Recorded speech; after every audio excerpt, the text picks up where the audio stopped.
must be our goal and our guide. And all that we strive for as a human family, dignity and hope, progress and prosperity, depends on peace. But peace depends on us.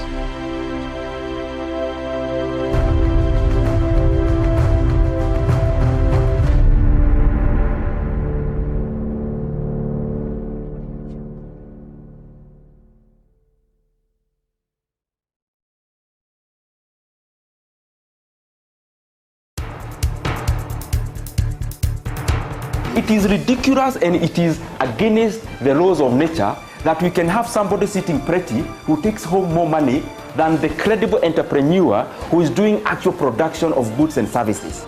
We always say it as it is.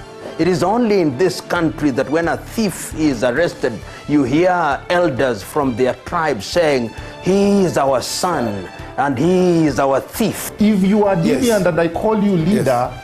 probably you are already a leader, but you are leading in the wrong direction. We want to see the role of the youth Yeah. in the security, Yes. governance, Yes.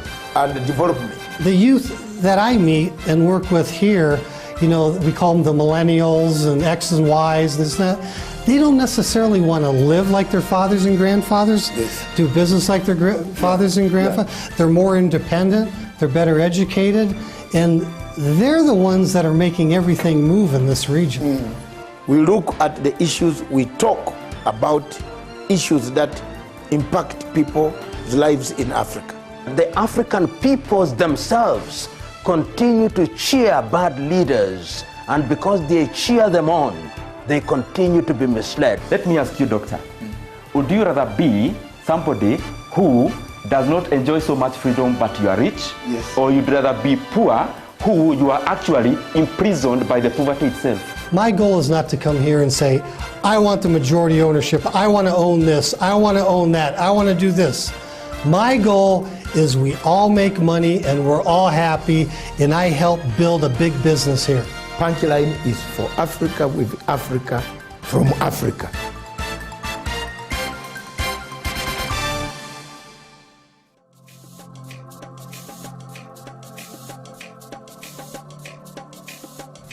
Our ambassador to the United Nations, Nikki Haley, laid out a clear agenda for reform, but despite reported and repeated warnings, no action at all was taken. So the United States took the only responsible course. We withdrew from the Human Rights Council, and we will not return until real reform is enacted. For similar reasons, the United States will provide no support and recognition to the International Criminal Court. As far as America is concerned, the ICC has no jurisdiction, no legitimacy, and no authority. The ICC claims near universal jurisdiction over the citizens of every country, violating all principles of justice, fairness, and due process. We will never surrender America's sovereignty to an unelected, unaccountable global bureaucracy. Trump's decision to come out of ICC, which is International Criminal Court, sends a lot of signals and a lot of happiness to some of us. From time of the inception of ICC, David Matanga and others, I want to thank David Hoyle, my professor, Professor Hoyle in London. Thank you very much for mentoring me to stand firm to discuss the African question on the ICC.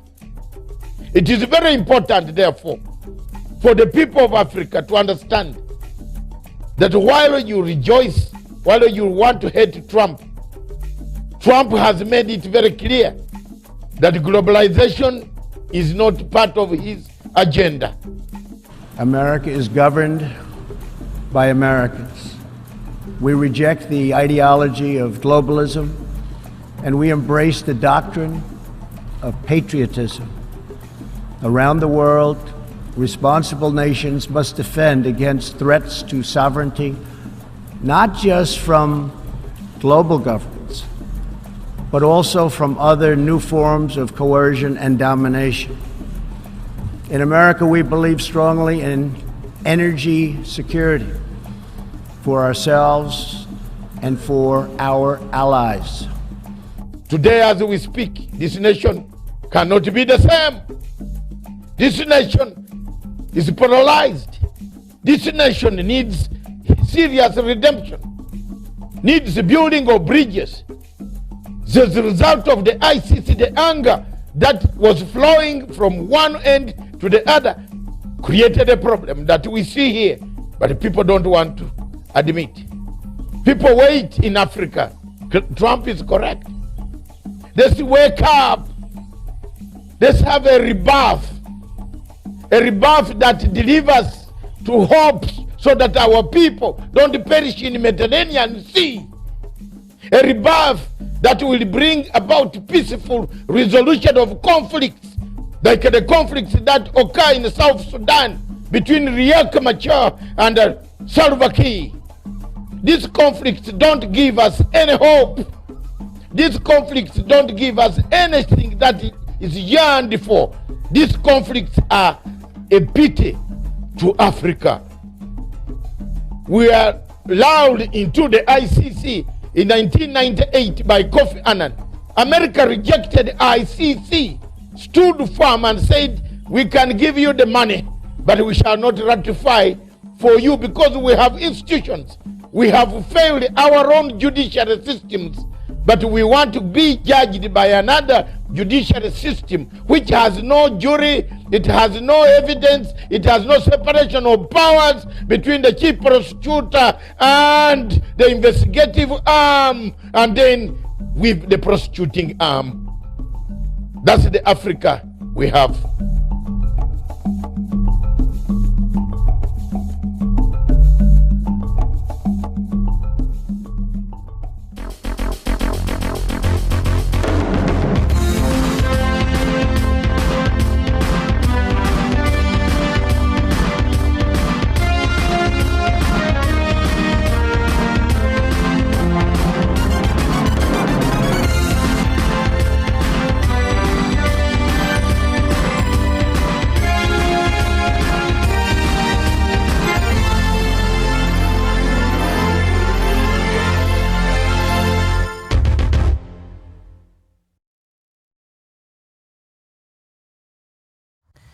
A very good morning to you, and thank you for watching us wherever you're watching us from. Good afternoon, good evening, depending on which part of the world you're tuned in today. It is the International Day of Families that is celebrated across many countries in Africa. The day was proclaimed by the United Nations General Assembly in 1993. 15th of May is International Day of Families. Just in case you don't know, today is a day that you celebrate the gift of being part of a family or having a family. So thank you so much and welcome to the show. This is Good Morning Africa, coming to you all the way from the Kenya's capital in Nairobi. My name is Miriam Mugutu, and Dr. Matanga will be joining us later, and we'll be looking at the topics that we'll be discussing in the course of the show when he arrives. And of course, in Diaspora Dispatches, we'll be looking at 66 years of African independence. That is 66 years ago, the first African country became independent, and that is Ghana in 1957. And since then to now, has Africa learned anything yet? You know, when Kwame Nkrumah first became president, he gave a very passionate speech, and just part of it, let me just read. He said, my first objective is to abolish from Ghana poverty, ignorance, and disease. We shall measure our progress by the improvement in the health of our people, by the number of children in school, and by the quality of their education, by the availability of water and electricity in our towns and villages, and by the happiness which our people take in being able to manage their own affairs. And the welfare of our people is our chief pride. And it is by this that government will ask to be judged. So this is just a part of a statement that President Kwame Nkrumah made when he became the first Ghanaian president. Remember, Ghana is the first African country that got its independence in 1957. And so when you look at such issues, and of course Kenya later on in 1963, and part of our speech was adopted, sort of we took that. And of course our founding fathers here also, the main issues that they wanted to deal with was poverty, ignorance, and disease, just the same as Ghana's founding father wanted to do. That is what a part of the speech the first Kenyan president Jomo Kenyatta gave when Kenya received its independence. But so far, have Africa been able to achieve this? And I think these three things, the major issues that of course plague our country, and of course the stumbling block to achieving this has been proved over and over again to poor governance, and also the driving factor is of course corruption. And so this is a very exciting topic that I can't wait for Dr. Matsanga to join me on set, and we will look at that among other what is happening in Kenya. There's some worrying killings that have been happening in some parts of this country, and so even Dr. Matsanga made a writing on it in the morning in one of his Facebook posts, and so I'll just we will look at that and also maybe ask him to elaborate more on that matter, the killings that have been happening in Matungu in Kakamega County. And of course, the latest report this morning is that 3 politicians have been arrested over that, and they're being asked questions and interviewed over the killings that have been happening in parts of Kakamega. Are they politically motivated? What is really happening? Is it sour losers who lost from the previous elections and now they want to just instill fear? Or is it just a combination? You know, Kenya, we like in a election mode, and of course the next elections is in 2022, but you think the country is going to election in the next a month or so, and is it politically motivated, and are they just trying to instill fear even for the next politicians who will be aspiring to stand in that area? We don't know. So that is something that we will be looking at, and we'll be discussing further when Dr. Matsanga joins me on set. And so yes, it is International Day of the Family, May 15th. And so we start now, just like us to go straight to what is making news headlines in Africa this morning.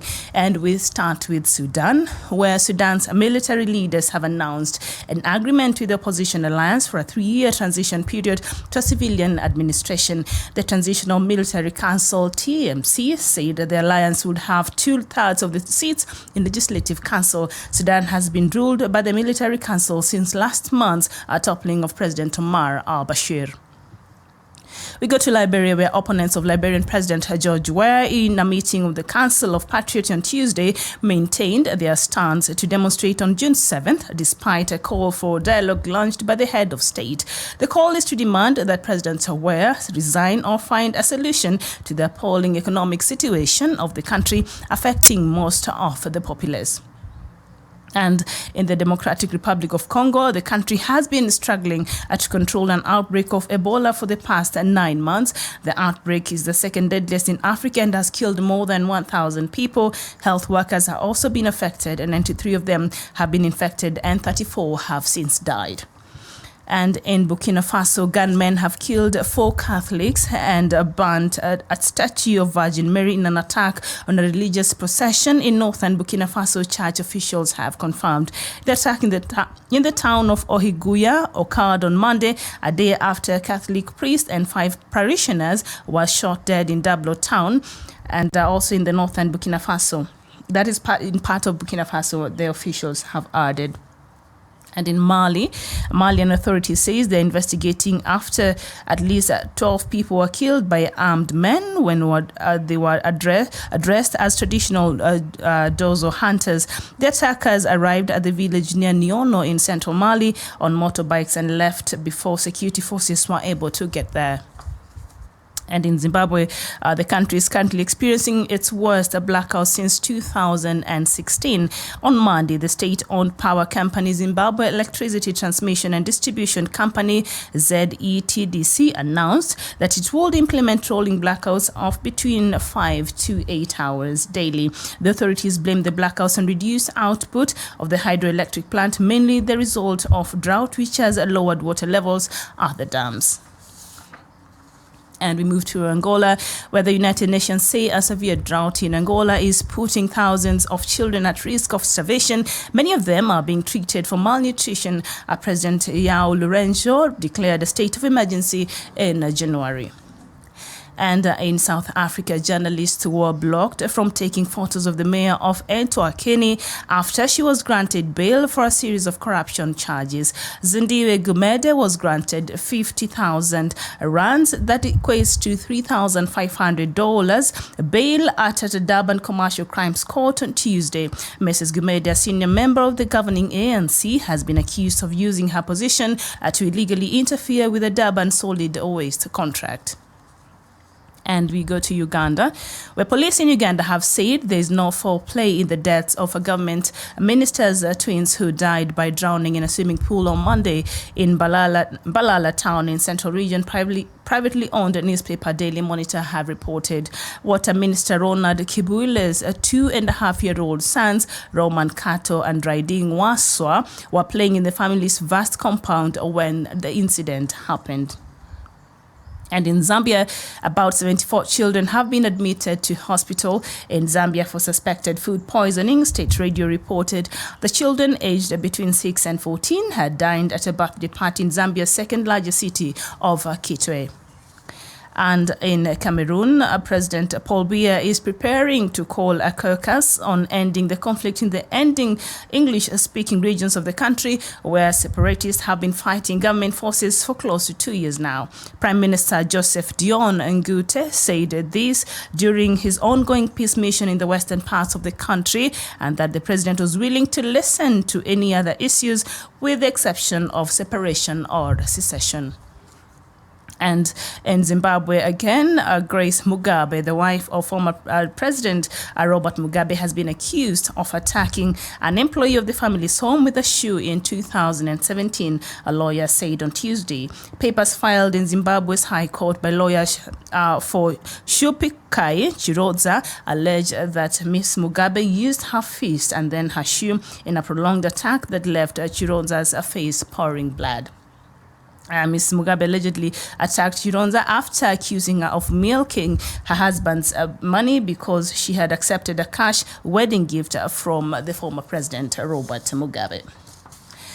And we go to South Sudan, where now refugees are flooding into the remote northeast of the Democratic Republic of Congo from South Sudan. As of September 2018, a peace deal hangs in the balance. The refugees sheltering in the town of Aru in Ituri province fled fighting along the border between South Sudan and Uganda and the DRC's neighbor to the east. And still in South Sudan, South Sudan's President Salva Kiir has expressed a willingness to quit power if need be. He rubbished claims leveled by his political critics, alleging he was unwilling to leave power anytime soon. President Kiir disclosed that those who took up arms to wage wars with the intentions of violently removing him from power were the very ones prolonging his stay in power. And still matters South Sudan, and President Salva Kiir again said he has forgiven former Vice President Riek Machar in the spirit of the experience in Rome.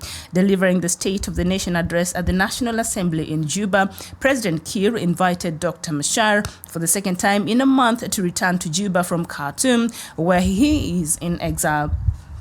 He said that physical distance between them was an obstacle to peace and caused unnecessary delays in implementing and revitalizing the peace agreement reached in September last year. So that is the latest, of course, from Africa this morning. Very interesting developments there from South Sudan. And remember, good morning, and of course, thank you for joining me. Dr. Matsanga will be coming in a short bit, and we'll be looking at the rest of this topics, which is the state of security and solutions to banditry. And also, number 2, has corruption dented the image of Kenya's judiciary? And of course, we look at diaspora dispatches, where 66 years of fast independence, has Africa learned any lessons? And we look at case studies, that is Ghana, Kenya, Cameroon, and Nigeria. Remember, Ghana was the first country to gain its independence in 1957 in Africa. So good morning, and really thank you for joining us. and keep it here for that later. But let's just, in a nutshell, I'd like us to just go through. And of course, when I was going through the news, I ended with what is happening and the latest from South Sudan, where now we see President Kiir has expressed his willingness to quit power. You know, there has been some rumors or allegations, saying that President Kiir is really keen and sticking to power in South Sudan and is not really ready even to give up his position. Remember, South Sudan is supposed to go to the polls next year, but with the current stalemate in regards to finding a lasting peace and even forming a unity government, that is still something that is dicey, and I'm not sure because now they were given another 6 months. And President Kiir also said that, 6 months might not be possible. That is what Machar had initially wanted after their visit to Vatican for their spiritual retreat. Remember, they met Pope last month at the Vatican. And after that, Machar came out and he said, you know what, I cannot, as much as this was a very good experience, and he was willing to form a unity government, but owing to the matters that he still felt needed to be worked on, especially his security detail, he didn't feel very safe going back to Juba at that time. He said he required another 6 months until proper structures were in place to allow him to go back to Juba. And then later on, a couple of weeks later, I think about a week later, President Salva Kiir came out to say, you know what, the 6 months might not even be enough. He required like a whole year. I do not understand for what, but that is what President Salva Kiir was proposing. And at some point, remember, the unity government was supposed to have happened on 18th. That is like 3 days from now, I think.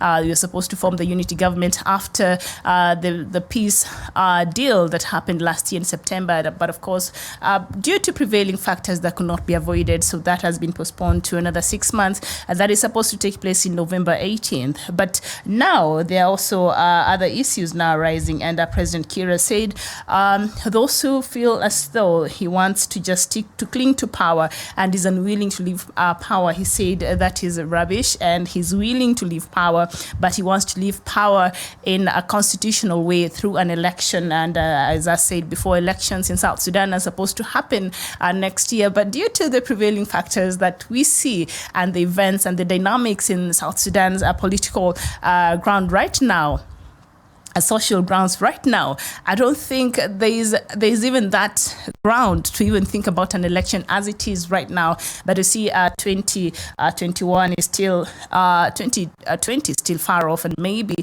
by then they would have had talks and maybe some agreement, and maybe the unity government would have been formed, and now the country would be ready to go in for an election. And on top of that, he was delivering a State of the Nation address at the National Assembly in Juba. And he said, in the spirit of their experience in Rome together. This was President Salva Kiir saying when he was delivering his State of the Union address in Parliament yesterday. He said he is inviting his former, still, I think he's Vice President Dr. Machar to come in. And this is the second time he's making these calls. Remember, earlier this month, he also was really pleading with Dr. Machar to come back to Juba for them to restart, the process of forming a unity government. And Machar, for good reasons, he is afraid because of the experience he had the last time he tried to step foot in Juba. So I don't know if this is just the visit to Rome must have done something in, President Riek Machar's, spirit. And he's been trying to reach out to Machar, but Machar is not really buying into it. He still, I think, to some degree, feels this is a setup. And maybe should he come back to Juba, what happened to him in 2016 might have a repeat. And remember, even as we speak right now, South Sudan youth are planning an action, protest in Juba on Thursday, 16th, that is tomorrow, with the stated aim of unseating President Salva Kiir.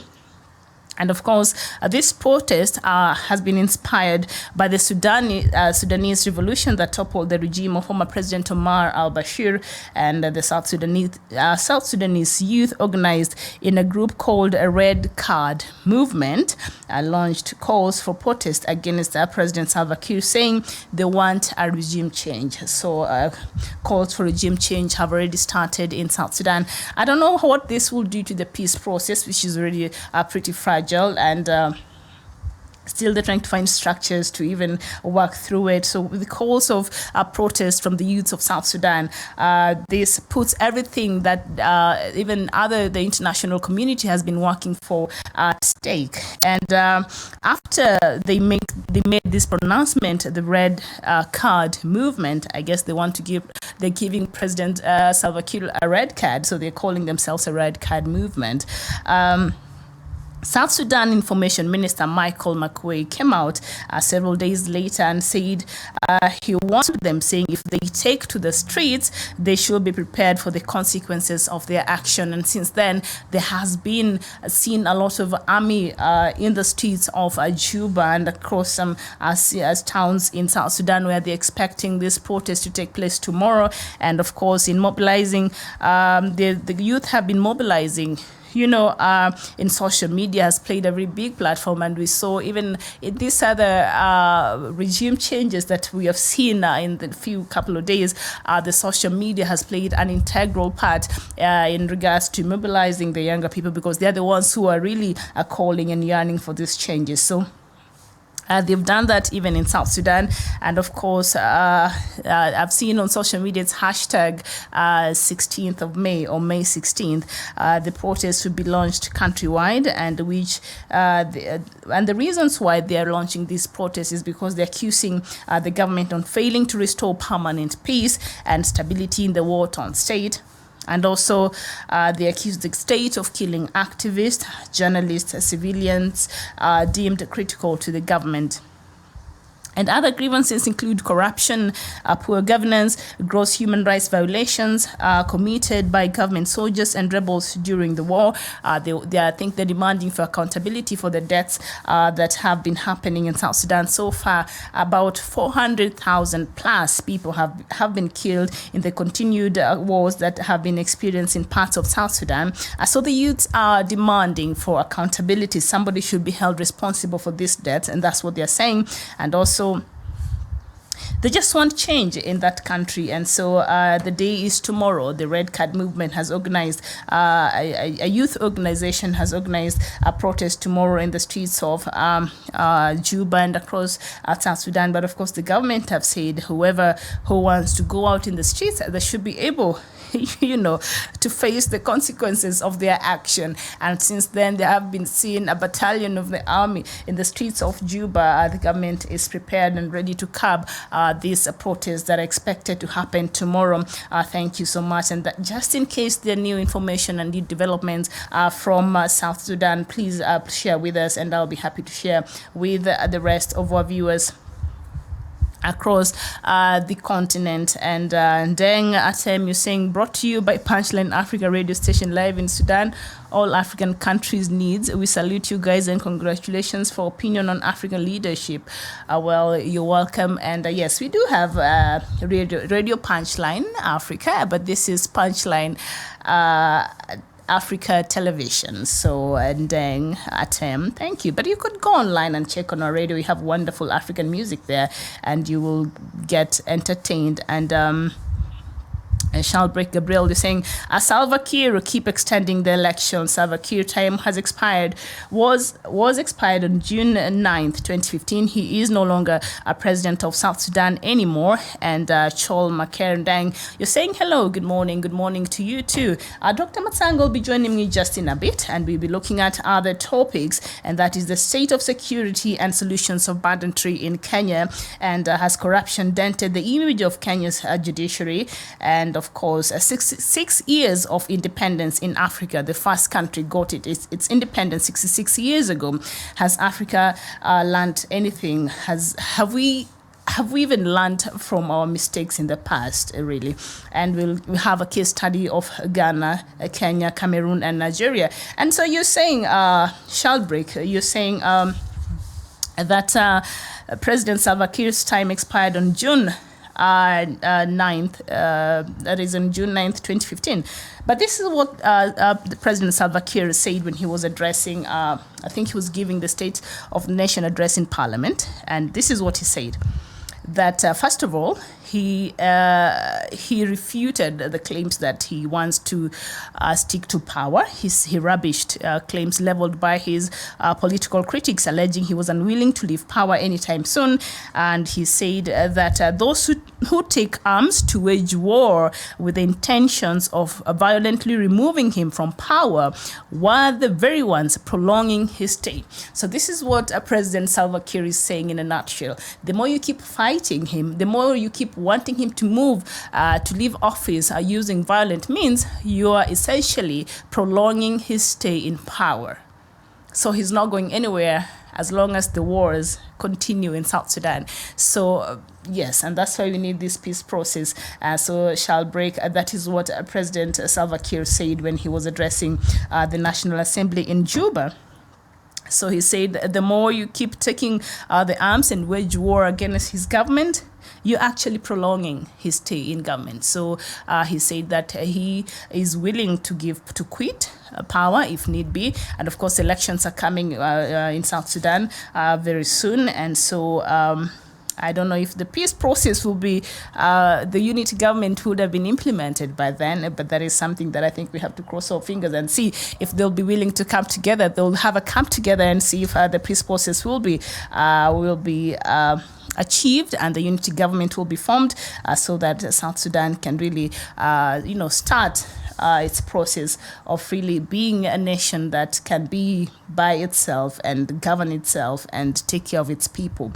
Because as I read earlier there, refugees now from South Sudan are actually flooding remote areas of the Democratic Republic of Congo and other places, closer countries, because they cannot take it anymore. They're ravaged by hunger, they're ravaged by the lack of peace, and so they're fleeing for their lives, and they're trying to get better places where they feel safe, where they feel secure. So that is not working very well. The stalemate is not working very well for the poor souls of South Sudanese who are caught up in this power struggles between the South Sudanese leaders, and I think it's very unfair to the people. And so hopefully that will be solved soon. So I want us to take a very short break, and when I come back, Dr. Matsanga will join me on set and we'll look at other issues. I'll have him talk about that. And of course, as we look at the rest of the news that are making headlines in Africa this morning, Grace Mugabe got herself in trouble again. He beat one of the staff that used to work for Robert Mugabe. Apparently, the lady was wedding, and the president gave her a gift wedding in form of cash. And when Grace learned of it, he really met this lady with some beatings using a shoe. And remember, there's also a warrant of arrest for her in South Africa. She also beat another model with a power cable that really caused her harm. So now she can't even travel to South Africa, and now she's facing such charges still in a Zimbabwean court. Grace Mugabe is one lady that loves courting trouble. So I'll just take a very short break. Please don't go too far. We'll be back with more African news and also the topics of the day.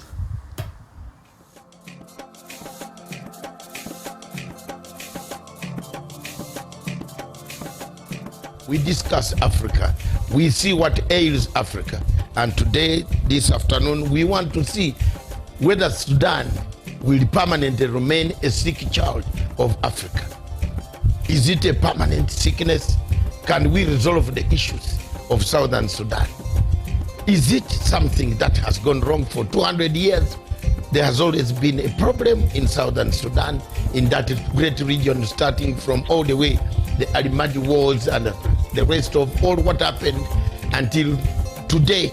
Peace seems to be elusive. Why has UN taken slow action? Why hasn't UN set up a tribunal? We want to see a tribunal that will make sure that Southern Sudan people accountable, those who committed crimes against the human beings. 20,000 Sudanese perished. They are perished. They are not accountable. Nobody can account for them. And we cannot sit here, go on hammering peace agreements without mechanisms of accountability. If we set a tribunal for Sierra Leone, for Rwanda, for Camera Rouge, we need somebody to stand up for the poor masses, the masses that have died, the masses that continue to die, the masses that are being brutalized, murdered, maimed on a daily basis by marauding armies of both Riek Machar and Salva Kiir. There must be an accountability. You are not going to sit here and tell people there is no accountability in Southern Sudan. There must be a tribunal. Why do we run to harass countries of Kenya, put ICC on Kenya, put ICC on this country, put ICC on Central African Republic? Why have we delayed on putting a tribunal for Southern Sudan to find out who is killing, who has been killing, how they have been killing people? Let me speak for the people in Southern Sudan, the women, the children who have not gone to school, the children who have no medicine, the children who have nothing, who have been running since 2013, and the war cannot end because of two people. Let them face the tribunal. I'm not going to keep quiet as a Pan-African to see Southern Sudan being maimed, being tortured, being cut, dismembered, and we keep quiet and watch people vote images of people, of malcontents singing to us in Uganda, in Kenya, in Ethiopia, in South Africa, telling us they have money. Let them face the international tribunal and tell the tribunal who gave them the guns, where they buying them, how they were killing people. Enough of is enough. Enough is enough for Africa. We have had enough. There is no need of that anymore. Enough is enough. And if people have died, they will not cry. We people who are left on planet Earth must cry for them. We must find justice for them. We must make sure that there are leaders who go on bragging on television stations all over the world, who are accountable. They must be behind bars.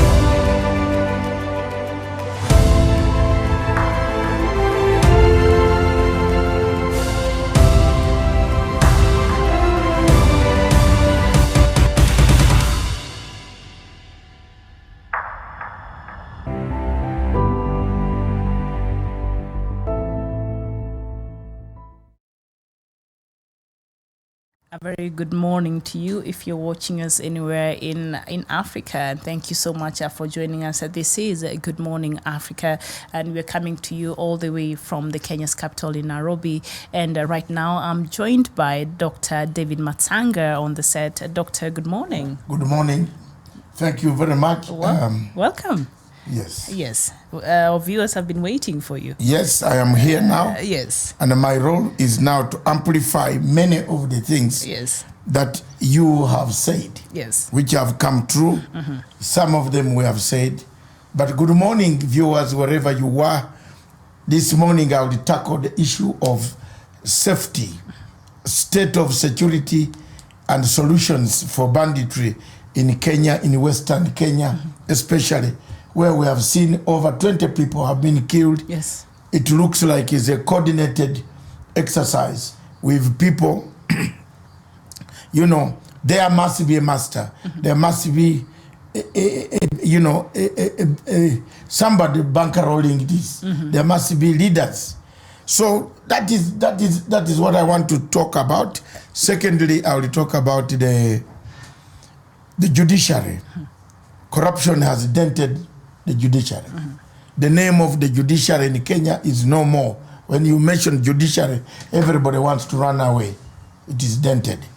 Third, I will do the analysis. 66 years, and I expect questions from you. Yes, I have. And on the security of Kenya, yes. I expect again questions from you. Yes. Ask me any questions. Who is behind the insecurity that we see? Yes. You remember in 2013, over 50 people died in Bungoma. Yes. Where has that report gone? Where has that commission of inquiry gone? We need to find out who is this, who was behind the killing of over 50 people, which was politically motivated. And yes, just before we even get into it, I saw you wrote an article on that on Facebook, and I thought it was very interesting, and you raised very pertinent questions in the article you wrote earlier today on Facebook, and you believe that this is an epitome of an organized crime and banditry, and organized by a mafia of chief. What did you mean when you said that? There must be a mafia paying. In Sicily, the Godfather is there paying for all this. Someone is preparing a journey against the people of Kenya, that should he fail politically, this is what I can do. Someone is trying to ask to be noticed that I'm here. As much as you can say you are so and so, but I'm here. I can make a point. I can make Kenya ungovernable. I can make it a point that I can also hold this western part of Kenya in my hands. That's the truth. And the Kenyans, you see, don't be lied to that this is local killings that are taking place. Don't. And you just mentioned 2013. How would the killings now and the 2013s relate in any way? Because the killers have mixed themselves in government. Yes. Those who masterminded the killing, the hacking of 50 people in Bungoma are the same people who have the guns. They have the guns. Where are those guns? A few days ago, people went to Bungoma in a police station in Mumias. They took guns. Can we have a report on how many guns were recovered? Who was charged? Who took the guns? Can we? We need a report. Are you seeing where things are going wrong? Somebody is bankrolling this insecurity in Western Kenya. Believe me or not, if the security of President Uhuru Kenyatta, you are listening, wherever you are, Your Excellency, pick it up, take it, let it be bad, but to say the truth, someone is coordinating. You see, if you look at the activities of the mafia activities of fake gold, fake diamonds, fake fake sugar, timber, charcoal. This is an East African mafia group. It's a huge group across from Democratic Republic of Congo up to Indian Ocean. Don't tell me it is a simple group. Don't tell me these are the only people who know this mafia. Then why don't we bring them down? Why? The people who are doing activities right now are well known. The police know them. The systems in Uganda, in Congo and Kenya know them. Which means that gold could not have crossed over to this country without the systems, somebody knowing. So when you get people like Wetangula, at least Wetangula, we know he has been a thief. That is for a long time. That we are not surprised. He can even say, I did not go. Then where did he sign these documents? Are these fake documents? Are these fake documents? Someone is trying to use Matianga's name. Matianga was not there. C.S. Matiang is not involved. Leave him out of this. Someone just used it, Kenyan style. Take a foreigner and say, this Matanga, big as he is, he's now the man in charge of the Kenya Army. If I wore the uniform of KDF, I could be Chief of Defense Forces. with this stomach and so on, and I walk across, a foreigner would believe me in a hotel. Matiang was not involved. I've got all everything with me. You know, one of these things, these guys do things and they leave a lot of loopholes. They leave the telephones they use to communicate. They think they know more. Dr. Fred Matiang was not involved. Period. Mutafute mtu ngine. Lakini hapana Matiang. Matiang was not there. Matiang, since he was given this ministry as a head of the ministry, he has been fought. He's being fought, and let's talk the truth, by someone who wants powers. And for you to drag his name and get your phantom Facebook thieves write about Matiang is not correct. Kenyans need someone who tells the truth. You know, you don't know the story. The ICC, they had evidence here and everybody feared to say. Now they have evidence here. They don't want to say. Give it to me. I've been asking, give me anything. I will say it. Whether it is who, mimi haki ya Mungu itasema. Miaka yangu hii inaweza kufa. I will not regret. Because I have children who will stand by me. Sorry. Right. So this morning there is, I think, a meeting happening with security agents in Bungoma and as well as the Member of Parliament and the people, the leadership in that area. And there's been reported that 3 politicians have been arrested from that area. And the security, of course, did not disclose their identity. The politicians don't arrest the smaller ones. Arrest. You see? Do you have their names? Yes. Okay. Yes, I don't want to say them here. Okay. Because they can flee, they can, you know, yes. They will go. They will escape. Let them be caught first, then I will mention. But is the government acting just a little bit too late? No, it's not. The government has been watching them. It's not only in Bungoma, it is the whole of that from Turkana, South, Paka Migori. Walai. The government has friends. The government has friends, and we are not going to allow insecurity. We shall report you. We shall report you quietly, and you one day you will see they are on your door. We know you. We know what you are doing. You think there's anything that can escape me from Uganda system? What? Show me. I've been a rebel since 1985, 82. You tell me that how many people do I also have? Tell me, how many people do I have in the army? You think I don't have? How many also got into there because of me? There are many. So you can go and deal with the high echelon and that's rubbish, man. That is rubbish. We have many sources inside there that can tell you there is so and so who sold the maize. I can even tell you how much maize was sold from Uganda. Yes. Don't try me. See, it was a coordinated cartel. Don't try me. So you think what is happening right now in parts of Bungoma has connection with the gold scandal? My dear. Yes. It has a connection. You know, people. Please elaborate. Territory. Yes. The territory has arrived. They protected the territory. The gold to leave the charcoal. Tell me how does the timber pass? Tell me. How does timber from Garamba Park in Congo? This gold was from the Dande area, the Dande, a tribe called the Dande. How does this gold is tons and tons of gold. And then there is one problem that I want to bring to the notes of the world. These sheikhs,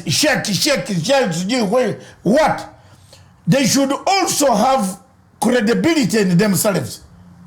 If somebody is going to tell you he's selling you $2 million of gold worth, or $200 million of gold, why don't you pick a phone and call the president of that country? If it's a legitimate trade, yes. Why? Those guys also should be arrested. They should be arrested. Yes. Because this gold is not being sold legally. The government of Kenya has gold here, has gold reserves that it can sell you directly. So if you are sheikh, whether you are sheikh, whether you are what, in that Middle East, rudisha hiyo dasturi kwenu. Hapana kuja kwa Afrika hapa ku sell that you are selling what? Give me these ministries, you will see. I'll finish Africa. I'll get Africa back. And I'm kindly applying for that Minister of Foreign Affairs of Uganda. Give me President Museveni, you'll see. I'll clean the image. Nobody will touch Uganda. Because the Minister of Foreign Affairs of Uganda is finished. Cannot even travel near Atlantic Ocean. Wow! Kwisha! Kufika huko watashika. Yes. Wagwan. Give me the ministry. Hii wa sheikh wanatoka huko. They are used to thuggery. Miriam, tell me why the minister from Saudi Arabia should deal with a nickel pump like Wetangula. A thief, a chicken sirisa thief. From 1985, mwizi.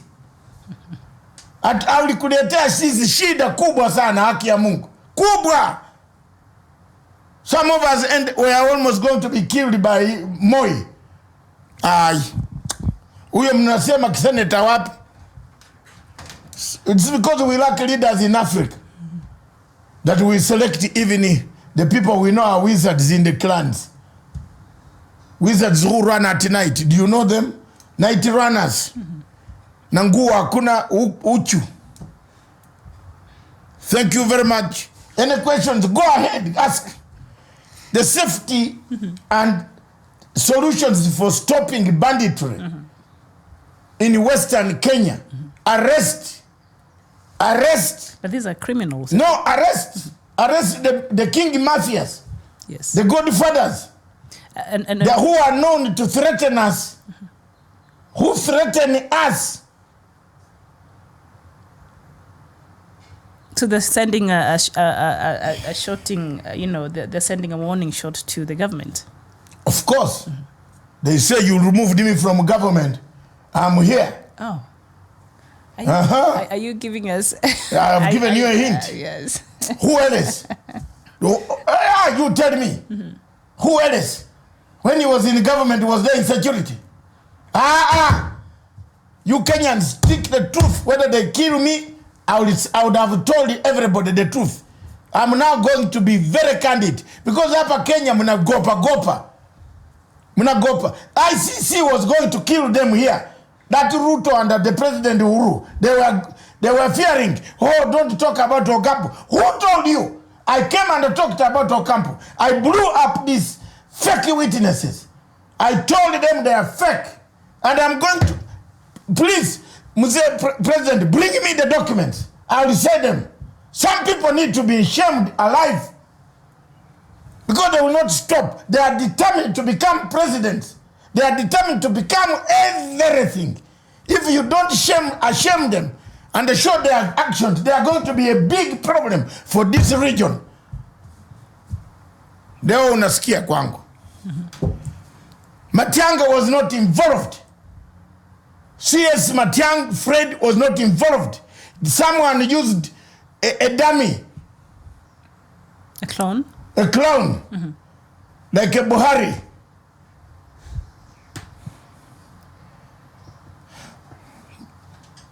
He was not involved. Anasema huyu ndio minister ya unaona? Huyu ndio minister ya nani? Ya defense. This is the minister. You know, I've told you I can wear a uniform and pass for General Mwetete. Yes, Mwetete na glasses. Yes. They can say this is the commander of CDF. Kenya. And when you look at the nature of the killings, it's very brutal. The hackings and all that, very similar with what someone my dear sister, younger sister. And they don't steal anything. They just kill and move. Just want to make a point. They have guns. Even they come to execute people even as far as Nairobi. Someone tells them to kill Miriam. They have. And they even have names. I read another one called 14 Brothers. And yes. Another one 43 something. Yes. So this is a remnants of the dreaded Mungiki group. No, Mungiki doesn't operate that way. Mungiki is quiet. But the manner in which they're killing. Yes. Those guys also fear Mungiki. But these are hired. These are hired. These are hired sleeper cells. Yes. There is a sleeper cell that has more to do with two things: politics and economics. Yes. That's it. So how does the economics come in? Politics, yes, we understand. Economics, you have seen the bars. Hey, they have to make sure that they are dreaded. When you hear the name, you allow the truck to pass. Okay. Otherwise, they will come and hack your family.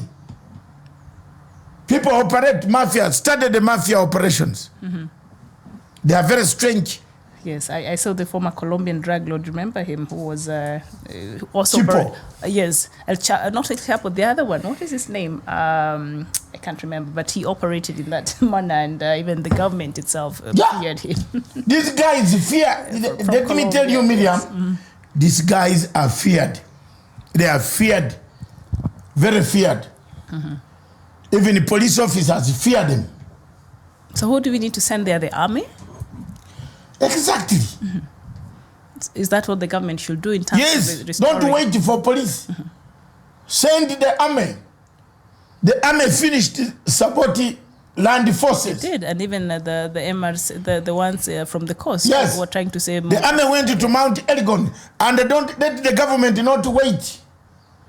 Soon they will go to Mount Elgon. They will start there.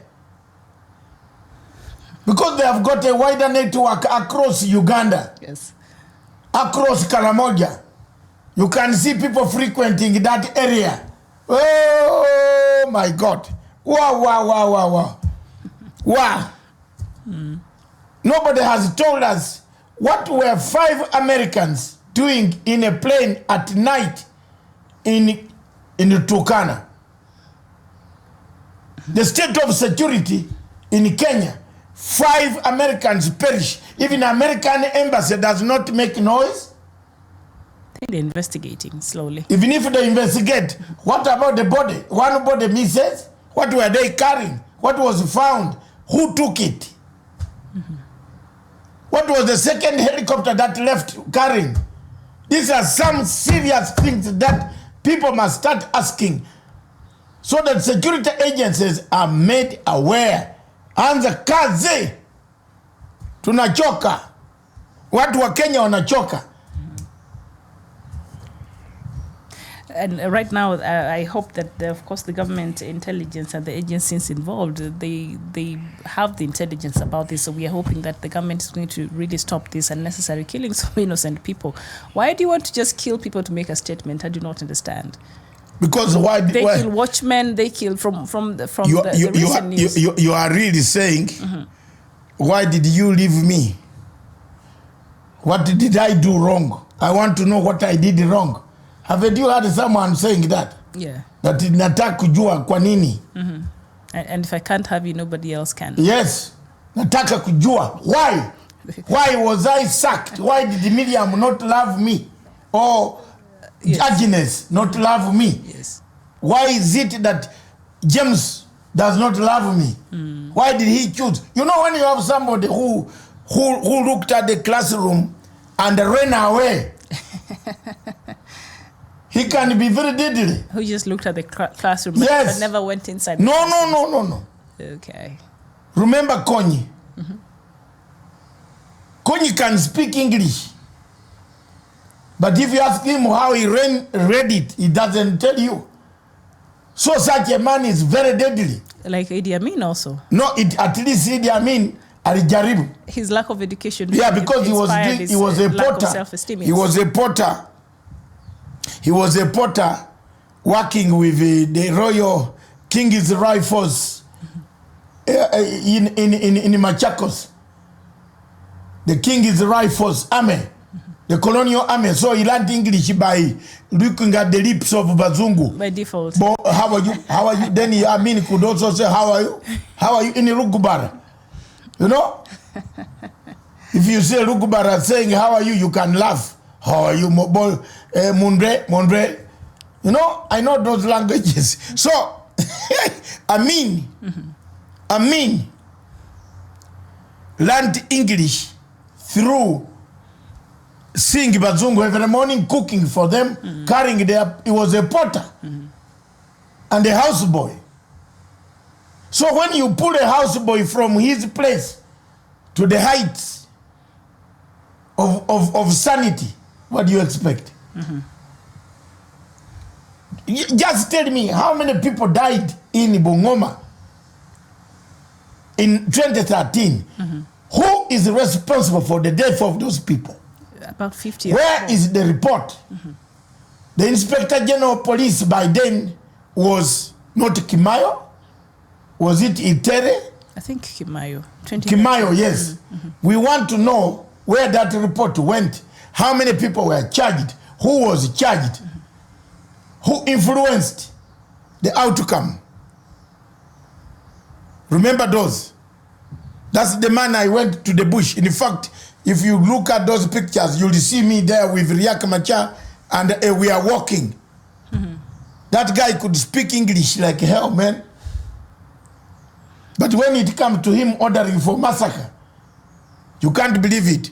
I've seen something in Uganda, and I want to take this opportunity to tell President Museveni, these land issues, please, the land issues in Uganda, in northern Uganda, are bringing us a problem. Can you resolve them, please? Can you resolve them without us going into another? Because that is where conflicts start. As it started bringing... Yes. Yes. There is a piece of land there where they claim there is uranium. And the people are fighting over it. So, Your Excellency, please. And who is the rightful owners of that? The Acholi versus the Lukubars. Okay. Those West Niles.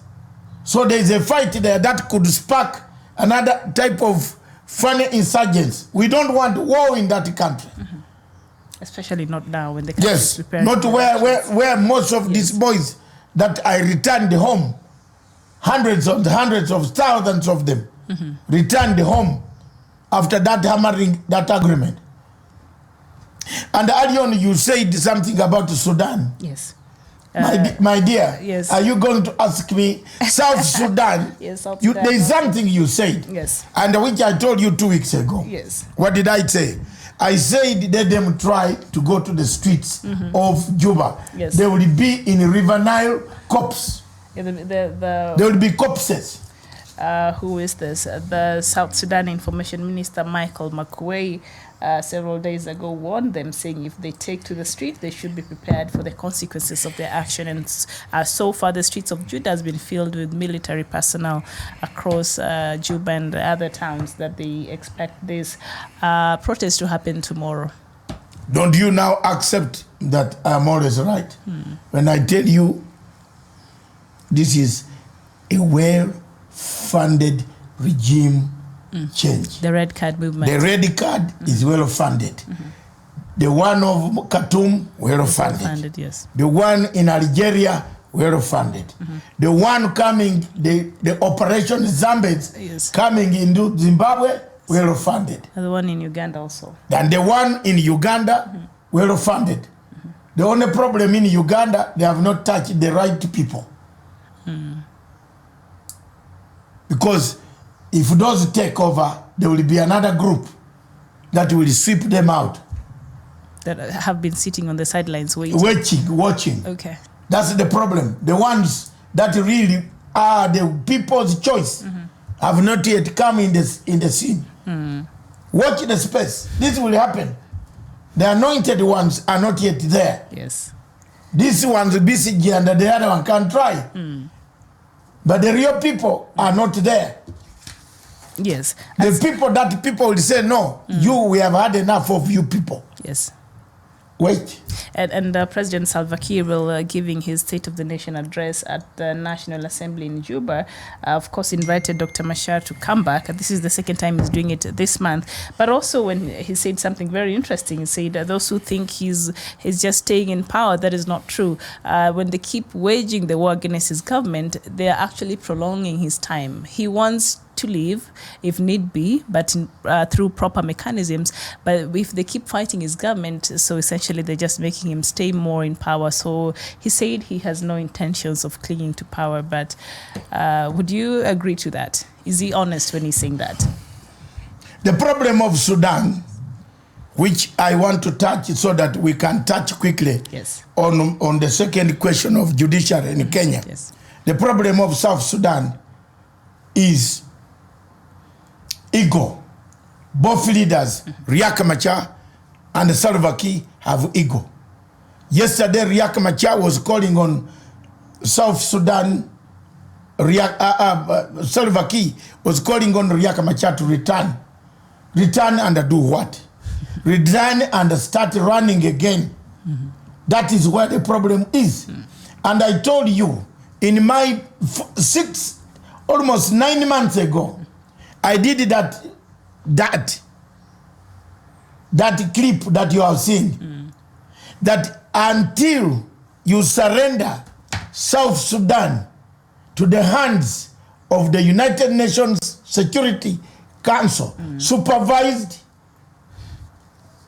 with a command to shoot, to kill, we are wasting time. You're wasting time. I don't need to say much. I'm not Monica. I'm not Dr. Monica. Dr. Monica can do diplomacy. Matsanga, I am not. Yes. I'm sorry. You say it as you see. As it is. Love me, hate me. Yes. You run and waste government money everywhere. Yes. South Sudan, allow it to go to the hands of the United Nations Security Council with an envoy called Ida Kisano, with the authority to direct for you to be shot if you violate the ceasefire. A third-party protection, yes. If you violate the ceasefire. But as long as IGAD is calling people for rice and a mutton in Ethiopia, yes, we are wasting time. That's a waste of time. Yes, and I'm honest. Yes. Sorry, I'm not a foreign minister of any country, but I've applied for the foreign ministry of Uganda because our minister cannot travel to US. They are waiting for him there with a warrant. So Mr. President, I am ready. Yes, you're ready and willing. Yes, I'm ready. And I can do it very efficiently. Yes. Well educated, even better than Oriem. So I can do better. What else can you tell Matanga? I can go to the British. I know everybody in the British establishment. Have you ever seen the British talk about me?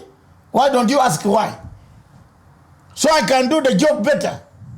Help me to do, let me help Uganda. But the question of South Sudan, deliver these two gentlemen to a tribunal. That's it. If you thought I was wrong, why has Salva Kiir bought Mr. Reinberger to stop the tribunal?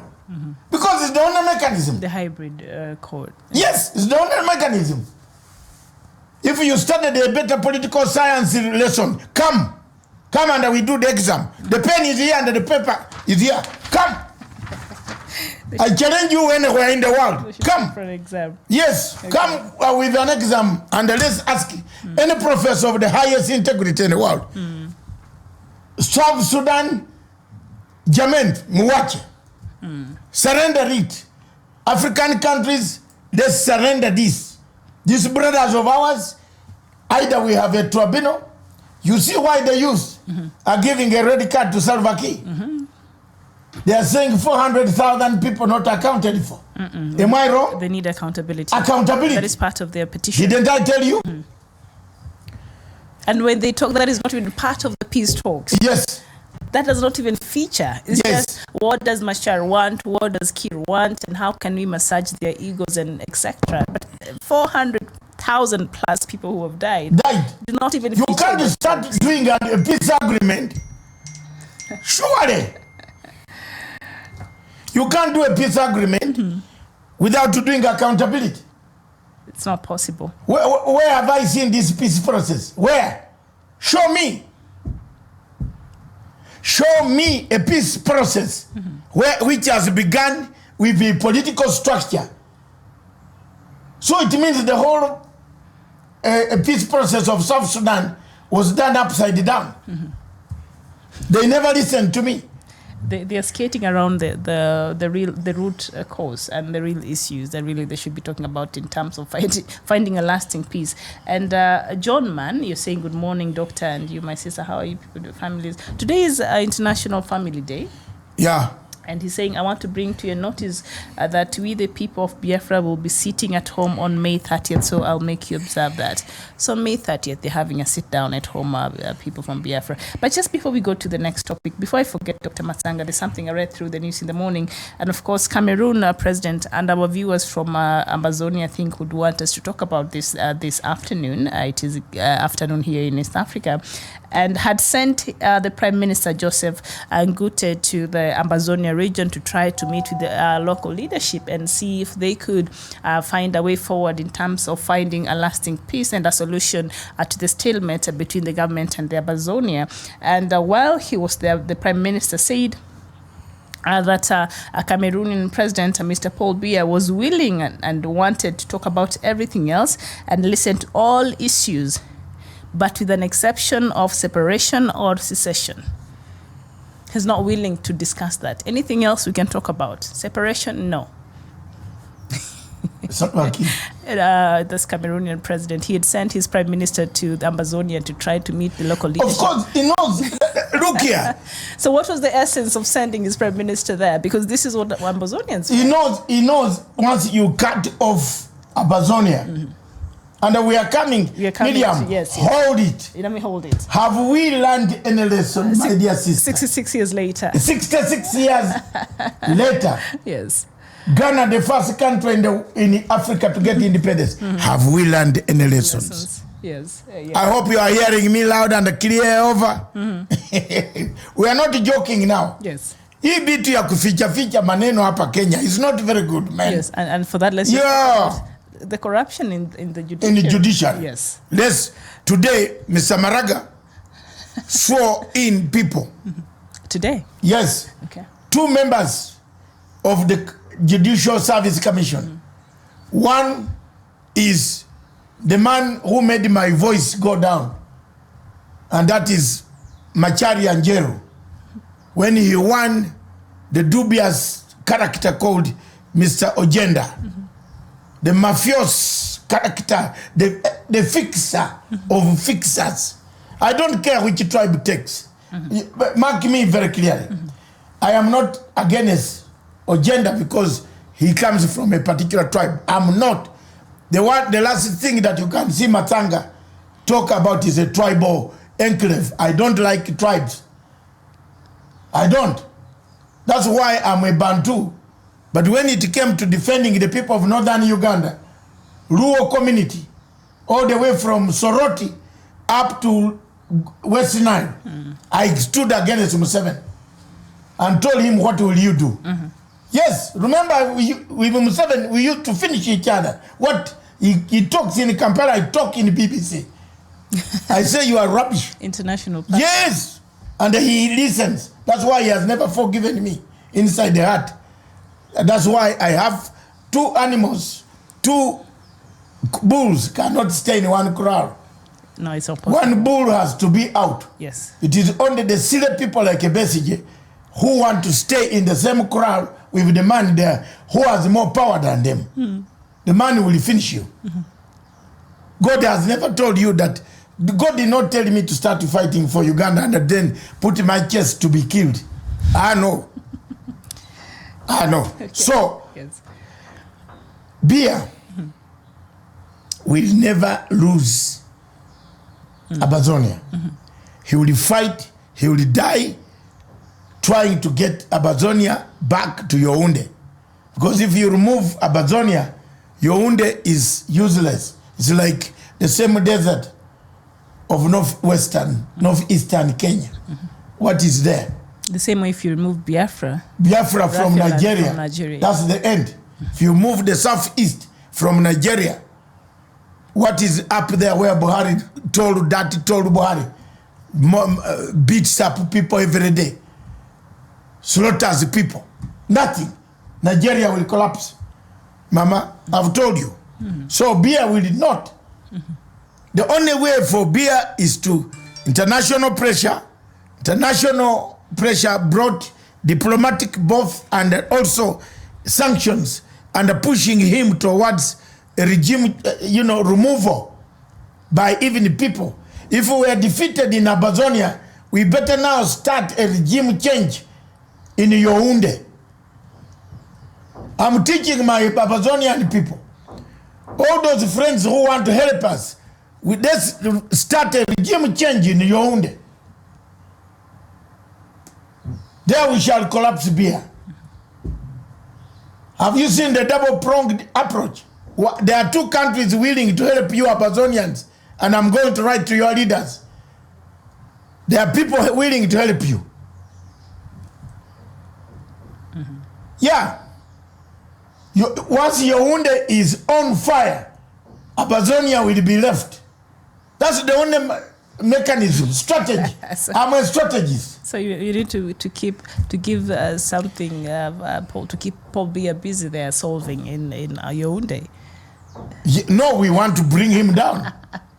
Set Yaoundé on fire. Yes, put Yaoundé on fire, and we shall get Mr. Sicily is burning, or which one? Is it Sicily or Rome? Rome. No, once Sicily is burning, yes. You can't look for Rome. Because Rome is already guarded. Because you'll be trying to put so his troops will be outstretched. His troops will be outstretched. Let Cameroonians stand up in Yaoundé. Millions come for demonstrations. Mr. Biya will collapse.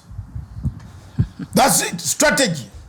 We got it, and I write to the acting president and other agencies and other leaders of Cameroon that my lawyer, who is also a Cameroonian, is going to write to you a private memo. I will show you the countries that are willing to help you to bring a regime change in Yaoundé. That is the one. Today I've given you a solution, Cameroonians. Don't blame me.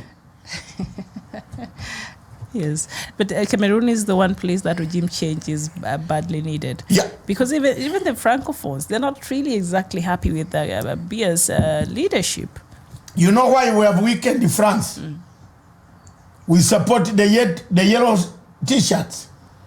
Macron is a walking corpse. Back at home every Saturday, Sunday, every weekend. The city of Paris is no more. Tourists are not coming. They be a bloodshed. Tell me again. Yes, indeed. And I see our viewers from South Sudan are still wondering what really will happen tomorrow. And one Tap Dak, you're saying people will be killed tomorrow. And Shoulder Jack is asking you, Tap Dak, who told you that people are going to be killed tomorrow? In case you missed some information that I read earlier when doing the news in South Sudan, the government, let me just get that so that I tell you, I get you the real information in the situation in South Sudan.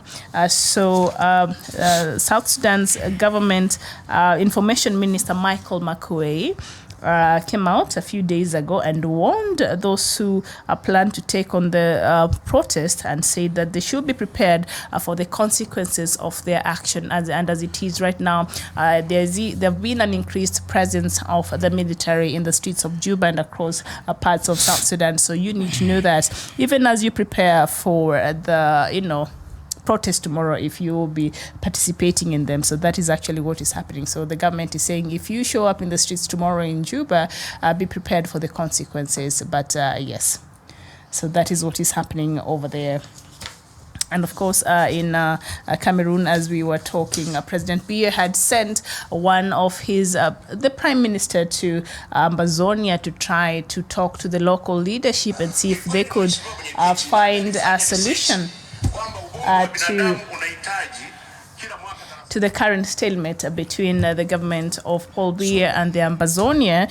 And while the Prime Minister was there, he said President Paul Biya was open to talk about any other issue outside of secession. He does not even want to hear the word secession or separating from Cameroon. So you wonder, why was he even sending the Prime Minister? Well, knowing very well that that is the only thing the Ambazonians want. Ambazonia do not want to be part of Cameroon. Give the people what they want. Don't you think it's about time? It is.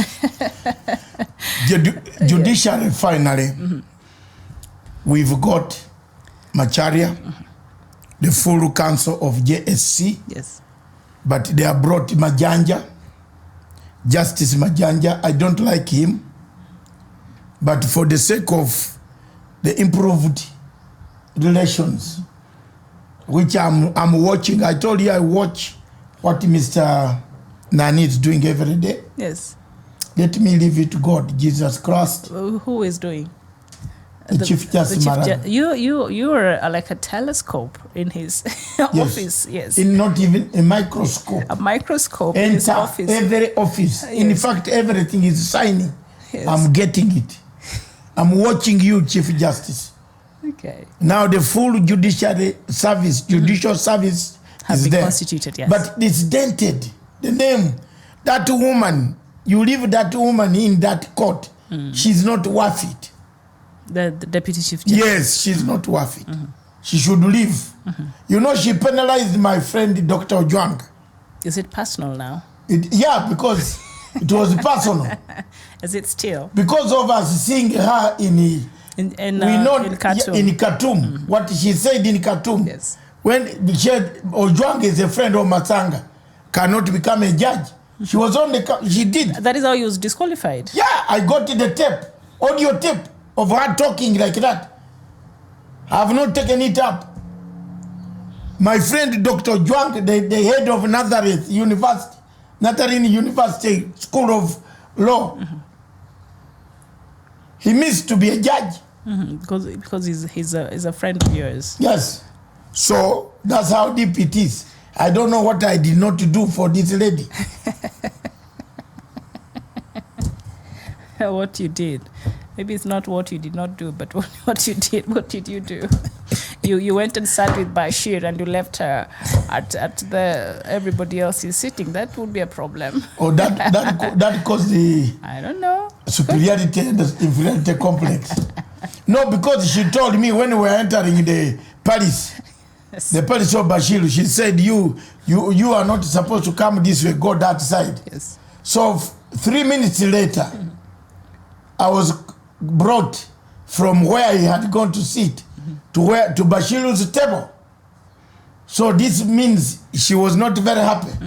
She even went ahead to complain to the Sudanese officials who brought me in Khartoum. How did this man come here? Which delegation is he? Then the officials told her that this man is a specialist of ICC and is the president who wanted him to come. Have you seen? I've suffered, Miriam. So God help me. God help you. So do we take a very short break, and then when we come back, we look at that and the 66 years of independence, and has Africa really learned anything from the many experiences we've had from the different countries? How do we even stop and learn from our neighbors and try not to make the same mistakes? And have we made the strides? When Nkrumah, his part of his speech when he was giving, it was very hopeful. It was very filled with, some hope for not just for Ghana, but for the larger Africa. Did some of his visions and dreams come true? What happened? Where did we go wrong? Do we even learn from what we've been going through? So before you go, yes. I think there are many there are many people saying yes. You read their comments. I read their comments. Yes. Who is that? They have thanked you very much. Daniel. Yes. Ebune Mokobe, you're saying you're watching us from London. Good morning. It is we're now an hour, I think, an hour ahead. Right now it's fall. It's what, spring? A chol, a joke, I think you're having a conversation there, Tap Dak and a Chol Jack. And you're saying you're in South Sudan. Could you please tell us what really is happening in South Sudan? Do you think tomorrow the youth can actually go to South Sudan and protest in the streets and they'll still be safe? Please let us know, our viewers. I've seen you mention there, you're saying you're in South Sudan. Please let us know what exactly is happening in South Sudan this morning. Bismarck Bura, you're saying, I guess that is Pan-Africanism in modernity. I don't know what you're referring to that. I think maybe a topic we talked about earlier. And Shall Break Gabriel, you're saying, you're quoting, no one is telling the truth as rebel leaders, I think in regards to matter South Sudan. And yes, Tap Dak, you're saying you're watching us all the way from the United States, Oklahoma City, but yes, you're looking for solutions and you're wondering what will happen tomorrow. So we're seeing a lot of... tomorrow, yes, they should not go there. They should go prepared that the Sudanese army, South Sudanese army is not like Sudan army, which is tolerant. The people in South Sudan are intolerant. The army is intolerant. It doesn't take any, there is no civilization there. And they used to kill in the army. They used to kill So when the demonstrators go on the streets of Juba tomorrow, yes, prepare body bags, because they will kill them. Somebody said here last week it's like a suicide mission. Yes, yeah. I am being honest. I don't want to tell them that what will happen tomorrow. That is what exactly is going to happen tomorrow. There will be bloodbath. So if you are prepared to die, maybe that is it. Because the army in South Sudan is not civilized. I've been there with them. I know them. They are not.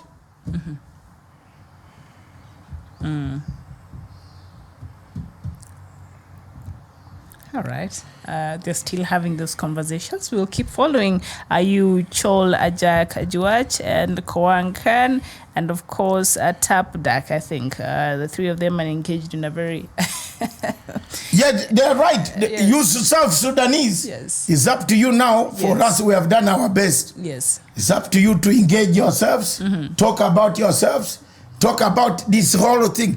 I am telling you, don't try. And the end of the day, solution will only come from South Sudan. Yes. We can only support. The army there is cruel, is uncivilized army.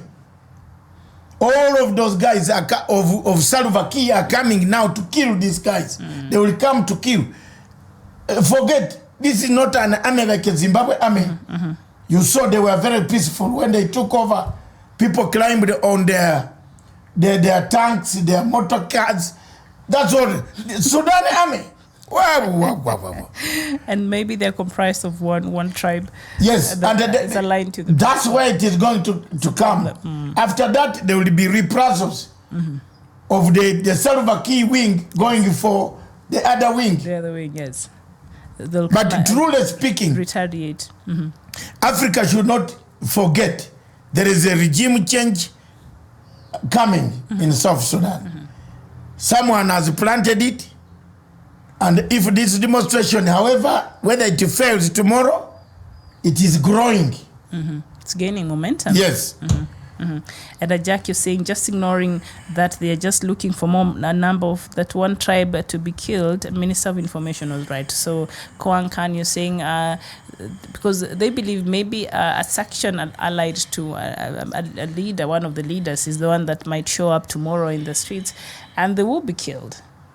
So he's supporting what the Minister for Information was saying. Do not show up unless you're ready to face the consequences. Abraham Cholau Deng, what is your question? I can answer it for you. No, yes. I think he was trying to get it answered by one of his fellow countrymen. He might not answer.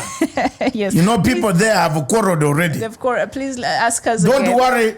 Ask us. We are mediators. Abraham, we're in the middle. We just want peace in South Sudan, okay? And everybody else, I believe, who is writing to us this morning, you're writing because you're concerned about your country, and indeed the rest of Africa is concerned about what is happening in South Sudan, and we're just hoping for a hasty process that can bring forward the unity government that can start the implementation of the peace process. And so, yes. I shall break. Gabriel, you're saying the best way is for the youth to join the rebellion to change the regime. Oh, no. Don't join the rebellion. Which rebellion? But the best way for let me tell you, the best way for South Sudan, Miriam, is to hand over these guys to the UN Security Council. That's it. If you create a tribunal, then just put a transition government, say within 6 months, yes, everybody will have come to table in South Sudan. Less than that, I think let's begin preparing for casualties. And our viewer here, Abraham Chol, seems to not really know what is happening right now in South Sudan, and he really knows what is going on in South Sudan. So what is going on in South Sudan right now? 16th of May, tomorrow, I think the youth under the umbrella of Red Card Movement are organizing a protest, and they want a regime change, and they're calling for President Salva Kiir to step down. They have, a plethora of issues they feel the government has not really addressed. But the South Sudan Minister of Information has come out and gave a very stern warning a couple of days ago, and they said if you go out to the streets to protest, then be ready to be met with the response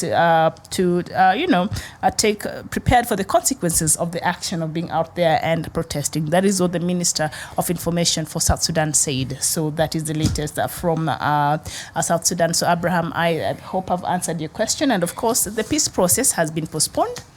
The unity government was supposed to happen 2 days from now, has been postponed to another 6 months. So that is what is happening in a nutshell, Abraham. It will be postponed even after 6 months.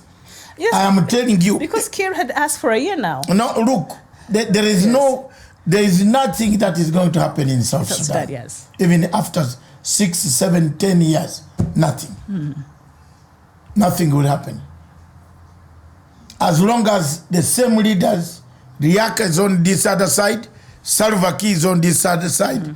I'm telling you, the only way that they need to bring peace in South Sudan, IGAD should listen to me. IGAD should prepare, seek United Nations General Security Council, ask Security Council for an envoy, a special envoy on South Sudan, who has a mandate to shoot and kill any violator of the ceasefire. That's it. All right. Grace Mugabe is in trouble again. She hit another lady with a shoe. She sold the things? I've not seen the latest. I think after you called on Friday. No, they put it off. Yes. What has she done this time? One of the workers that used to work for the president, Robert Mugabe, was having a wedding, and so the president gave her a wedding gift of some money. And when Grace found out, took her shoes and beat this lady thoroughly. Her wonderful shoes, the Gucci's and the Louis Vuittons and the Christian Louboutins, took one of those and really caused a lot of harm to this lady. So now they're suing her, and she cannot go to South Africa because she's facing same charges of assault. So the wonderful, beautiful Grace Mugabe cannot keep herself away from trouble. Wonderful to who? To Robert Mugabe. Please don't darken my heart this morning. He loved that lady. You. Okay. Me. That lady spoiled my African hero. Yes. That lady destroyed the life of my African hero. The legacy. The legacy of Mugabe went down in the tatters. Ladies in Africa, stop spoiling people's legacies. And today is International Family Day. Easy. Yes, Family Day, which destroys you. Easy. In Yaoundé, another lady whose wig is $1 million is spoiling another man, telling him to kill Ambazonians.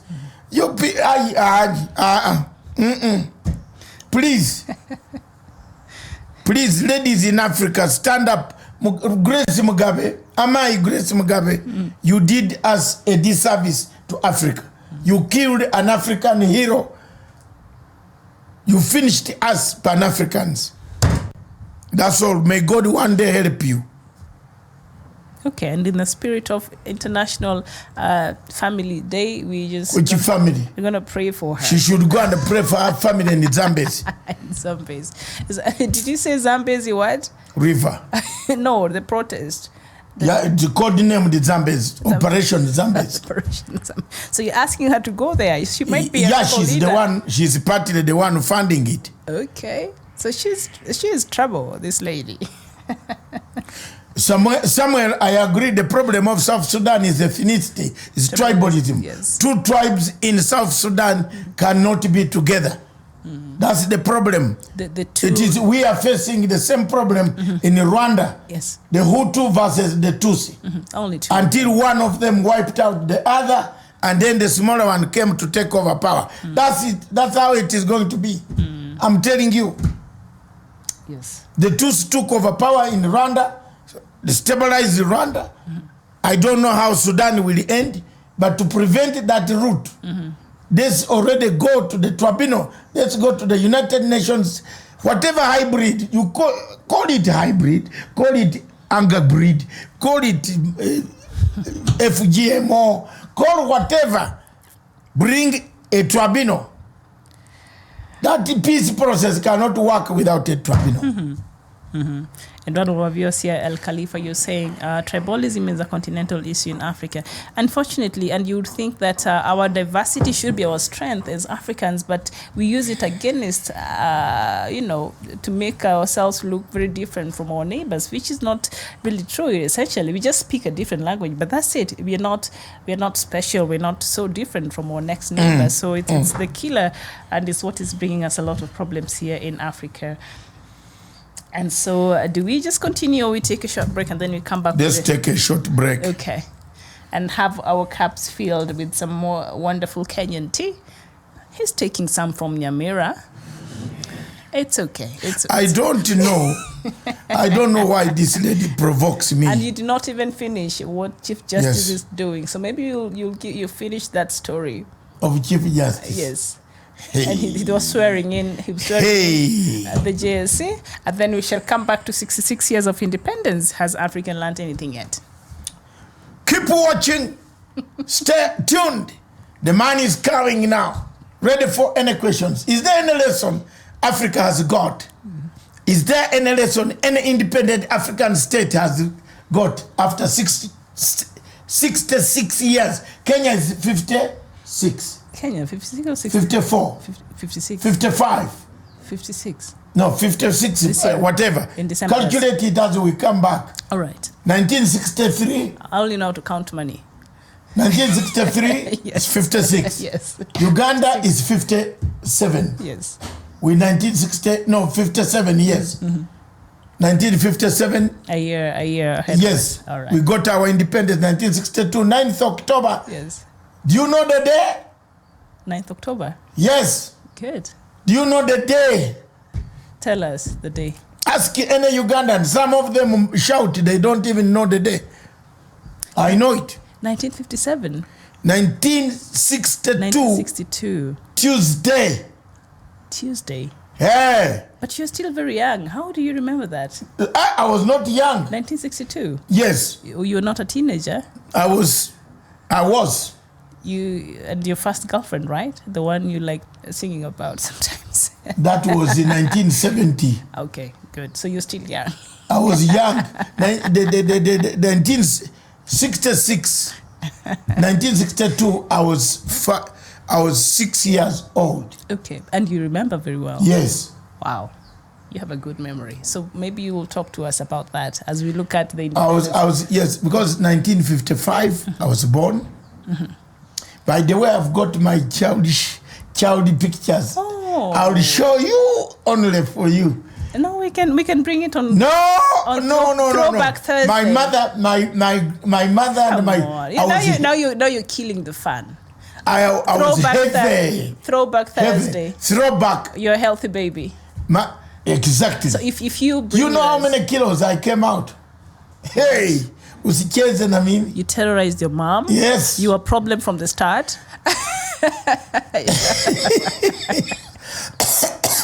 I was already out.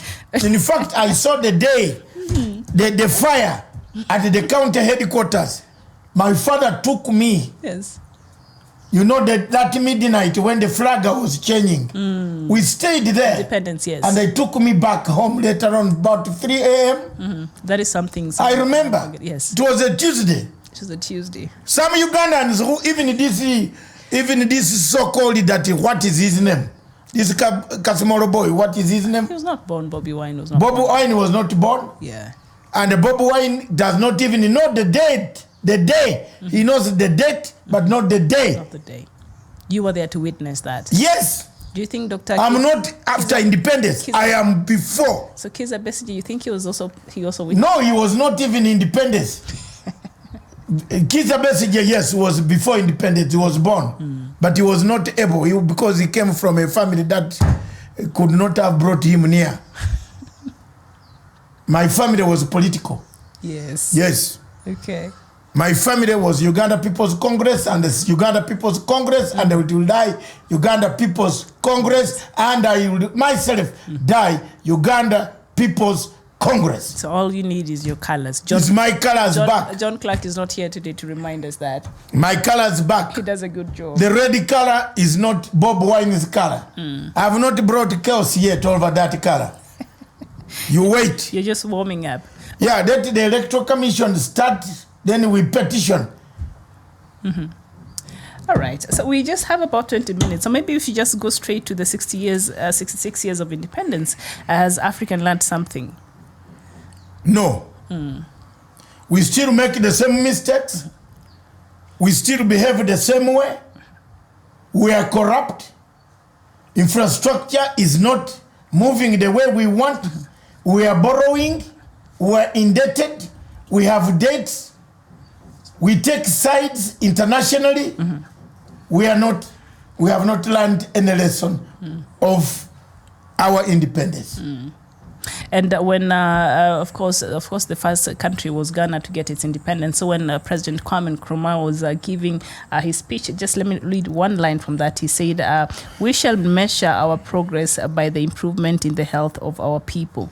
And I think that is just a representation of Africans. But so far, Africa has become one of the places where even our leaders, when they're sick, they go outside to seek for medical treatment. 66 years later, we don't have good medical facilities that, can really treat some of these illnesses that people who are able, and our leaders especially, go out there to seek for medical attention when they're sick. So what does this mean in terms of the progress that we have made 66 later, having received independence as a continent, and that we cannot even treat our own people?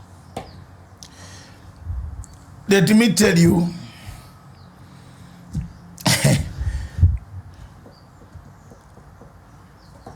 Martin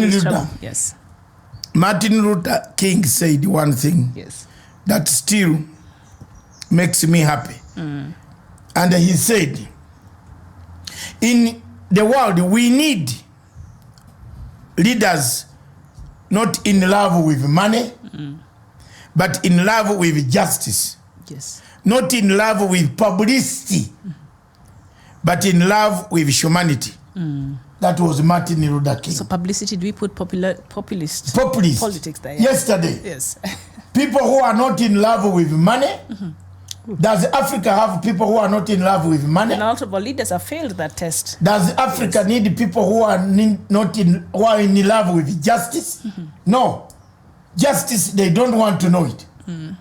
When you tell people, let's do audit, why President Uhuru Kenyatta is receiving this backlash today? You know why? Because his only crime was to ask for national audit. Yes. For lifestyle audit. Yes. For all public servants. The president was very good. According to these guys, President Uhuru Kenyatta was very good until in Mombasa, when he said, from today onwards, all of us have got to do lifestyle audit. From that day, the deputy turned on him, everybody turned on him, Malcolm turned on him, people turned on him, the cartels went against him. Me, I speak for my friend, because there's nobody going to speak for my friend, I'm not asking him to give me anything, I don't. I have everything, including children and a family. That's the best thing one can have on planet Earth, isn't it? You can be poor, but you have a family. You have someone who will baptize your name in the future. Let me be that way, but not steal your but I'll speak for my friend. When my friend touched this, when President Uhuru touched this, my Pan-African brother, he touched that thing of lifestyle audit. Everybody turned against him. They pretend to be his friends. They are not. They are not. They are not. They have created phantom. Have we learned anything? Phantom accounts. How do you create phantom accounts against your own boss? And the boys go on insulting the president every time, every day, every morning, every midnight. They are not. And let's not hide. Pretend, oh, we love President Kenyatta, is our president. No! They don't. They are not loving him. Someone is determined by hook or crook, haki. If you stand in his way, he'll kill you. People are determined here. Look, some of us have been waiting for 34 years to see whether there is a room of entry. Over the rivers, by the rivers of Babylon. Kagera. Of Kagera. 34 years. I've been waiting whether Museveni can give way and we enter. We can't. You could start by we tried to fight him, we failed. You could start by being the minister of yes, so now the only thing is entry. You can't beat them. Yes, enter. Be smart. Yes, give me the Minister of Foreign Affairs because it is like there is a vacancy. I was investigating this. I wish the president asked me or sent somebody to talk to me. I investigated this thing of the corruption. Whoa, please. Let this man not cross over there. The Americans will embarrass us. There's nothing you will do. And that it will take a toll. It's a huge toll. So there you are. Africa has not learned anything, Miriam. No. Let's not talk lies here. Africa has not. We still have the same corruption. The only country in Africa that has seemed to learn, and I want to mention it, Ghana. Yes, in fact, I wanted to say that. It became independent in 1957 on 5th March, 6th. Ghana is a unitary constitutional democracy, led by a president elected by the people on 50+1 format. And you just mentioned democracy. Yes. It's one of the stable democracies in Africa. In Africa. And after the many coups, it seemed to have learned something. It stabilized. Yes. But did you know why Ghana has stabilized? Yes. Because Rawlings killed all those bad people. He did. Yes. He toppled the government twice. No, the first one, he killed them. Yes. You collect all these bad men here. All these who are bringing gold, fake, collect them. In the city square, shoot them. That's what Rawlings did to Ghana. Because we are discussing a serious topic here. What is happening to Africa today is very visible that we have very bad old people. We have very bad cartels, thieves. They have gone into government.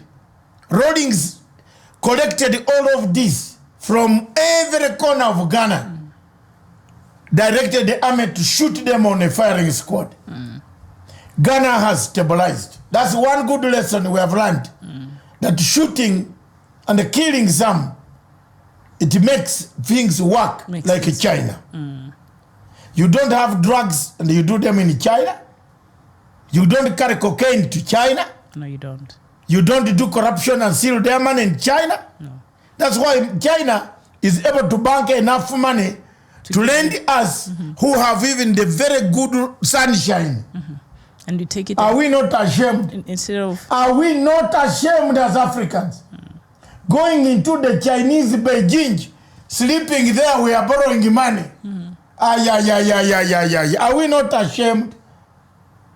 Yet China has very bad climate, monsoon, sijui nini. There is cold in the upper part. But it makes money. because it has put strict rules never to touch their money. Public money. And yes, and when speaking about Ghana, when of course that speech, I think I read it earlier at the beginning of the show, when Kwame Nkrumah was giving his maiden speech after Ghana received its independence, and part of that he said he's looking for a day where the people of Africa, Ghana rather, there will be happiness in our people, and they'll be able to take in being and managing their own affairs. But as we look at Africa today, a lot of our leaders, Dr. Matsanga, have become sellouts. We have not learned from the likes of Mobutu Sese Seko, who are the gatekeepers of the West, and what that has done to their country. A lot of our leaders still are sellouts. When you look at Paul Biya and the rest of these African leaders. They are sellouts. So we've not learned. We don't have leaders here. Uganda, we thought we could have. We have only here. Uhuru is not a sellout. He tries. Uhuru cannot be a sellout on African issues. If you start anything against Africa, Uhuru will report you. Will fight. There are African leaders who have not even paid AU money. They shout, AU. But when you got the books, they haven't paid the subscription fee. Then what African are you? Have we learned any lessons? No. We've not learned any lesson on that. The African leaders who cannot collect food and take to Mozambique. Mozambique recently was hit by a hurricane and died. Is it hurricane or? Idai and also Kenneth. Yes. Is it hurricane or there is another name? Cyclone. Cyclone Idai. And hurricane is on Atlantic, cyclone is on this Indian Ocean. Yes. And then Pacific Ocean you have monsoon. Monsoon winds. At least I'm teaching some people here, Some geography. Some geography, and you better learn that. Monsoon is found on the Pacific Ocean, the border between the Atlantic and the Pacific. Bangladesh, around there, Malaysia, Indonesia. That's partly monsoon and partly areas for tsunami. Why it is tsunami prone, I can also teach you a full hour. But we come this way, we have had a cyclone. You'll come back for the afternoon lesson. Yes. Then this way hurricane. Yes. So nobody can come and give even food to Mozambique. Even Angola right now is starvation, is facing starvation. Many African countries. We are not united. We haven't learned a lesson. But the fact that we cannot even feed our own people. We have, do you know, Miriam? We have broken down. We are a broken down in continent. A continent lacked social contract. We destroyed even the post office. We can't even send a letter in the post office and it arrives. Someone has to open it, read what is inside. If money is inside, he will take it. We haven't learned a lesson yet. Kenya finally gained independence on 12th of 1963. December 1963. Yes. The following year, Kenya became a republic. At independence, Kenya lacked the necessary capital to undertake major development. But there were structures that were left by the colonial master. So these structures, have they improved? Yes, to some extent. Kenya has learned a lesson of how it embarked on development. Development during the Moi regime stagnated. Corruption became rampant. It killed. When Kibaki came to power, he rose above. There's a rapid growth in terms of infrastructure. Everybody had hope. Oh, the road from Nairobi to Kisumu was terrible. Clear, everybody. Now it's good. We have Northeastern, now it's good. It's good. We have picked up from there. Yes, we have. Kenya indeed has made strides, and it can make better strides if they destroy corruption. Corruption and tribalism. Have they learned a lesson? And have we learned a lesson from 2007, 2008, and 92 and 2013? No. We're still. You still have hunger. We're still playing with fire. You still have a lot of anger. Kenyans, if you talk to Ruto, he has anger versus Raila. You see the exchange between Ruto and Raila. He hasn't finished business. Both of them. They have unfinished business, which we don't know. I don't know. They should sort it So out. I am looking at the newspapers to say, do these people really learn lessons or they don't? We love history repeating itself. Yes, 2007, it was a disaster for all of us. Today, we still remain in the same disaster, Miriam. Wow. That should worry anybody with a proper of sound thinking. And we quickly jump to Cameroon before I think we close down. And I think I mentioned earlier what President Biya said after he sent one of his ministers prime ministers to the Ambazonia region to try and have talks with the leadership of that region. And I don't know who he talked to, because he has jailed even a lot of the leadership from Ambazonia. All of them are in jail right now. Maurice Kamto. The only leader of Ambazonia that you can talk to is this one. The one there you see. That's the man recognized as the president of the people of Ambazonia. And he's the only one that you can think of to talk to. But whom is he talking to? We don't know whom he's talking to. We are not aware of any discussions that involve credible leaders of Ambazonia. So we have not learned a lesson. Paul Biya has refused to learn. Yes. Sending his prime minister and saying, you know what, we tell them we can talk about anything else but not secession. He has refused to learn, to take anything from the history of what has been happening. Because he fears if you cut off, Ambazonia, Nani remains with nothing. There's no Republic of Cameroon anymore. If you take off Ambazonia, there's no Republic of Cameroon anymore. It will remain a shell. And that is why he doesn't want anything to do with secession or anybody to allow a two-state. And it will be interesting to note that, of course, on 30th June 1975, Paul Biya was appointed the vice president. Ahidjo resigned as president in 1982 and was constitutionally succeeded by his prime minister, then Paul Biya, a career official. And Ahidjo later regretted his choice of successors. The former president, Mr. Ahidjo, later regretted having had Paul Biya to succeed him, and of course, but his supporters failed to overthrow Biya in an attempted coup in 1984. Exactly. He realized, oh, I've given power to the wrong person. We are. Yes. And that's why you see in Kenya today, people are struggling not to give power to a wrong person. Okay. You get the point? The point in Kenya I'm is... following. Yes, people are struggling not to give power to wrong people. Okay, yes. Because you might regret. Why do you think President Uhuru Kenyatta is saying in 2022, my surprise? Yes. I will surprise people.